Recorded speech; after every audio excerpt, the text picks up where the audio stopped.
Hey everyone, it's Dave. I'm back with my 2012 Kia Sorento, and today's problem is related to the HVAC. It has dual zone climate control, but it only seems to blow hot air through the top vents on the passenger side, not the driver's side.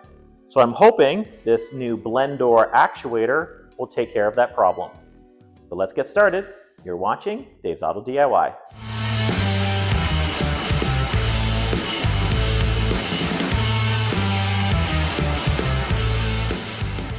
So this car has dual zone climate control, meaning when I set the temperature on the top vents high on one side and low on the other, I should get a different temperature.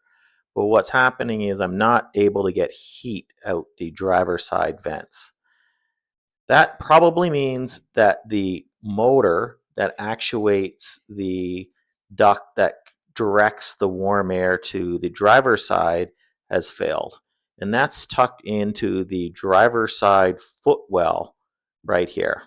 It's pretty hard to get to. The best way is to remove the lower part of the dash that's underneath the steering wheel. To do that, there's two screws in the bottom corners of that panel.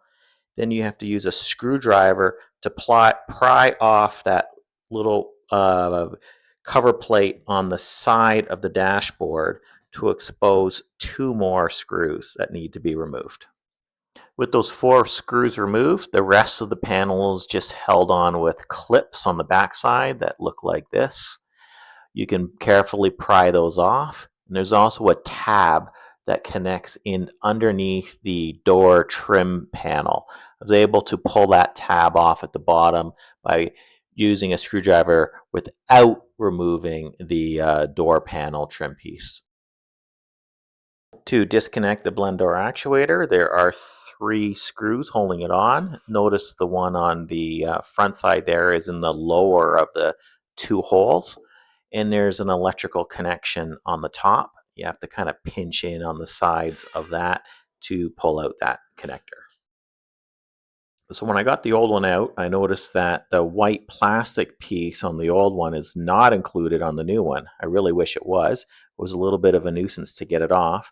I used a pick and tried to pry out on a little plastic pin there that's holding it to the gear, and then slide it onto the gear on the new one. There's only one way it'll fit because there's only one tooth that's missing on that gear.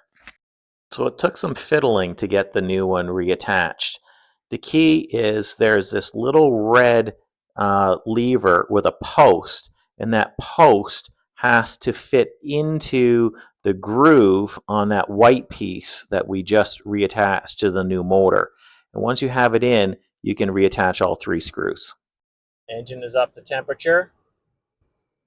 Let's set it to upper vent, high, heat. Heat. Both sides have heat. And if I turn the passenger side to cold, the passenger side goes cold and the driver's side stays hot. And vice versa. Cold and hot. What do you know? It actually worked.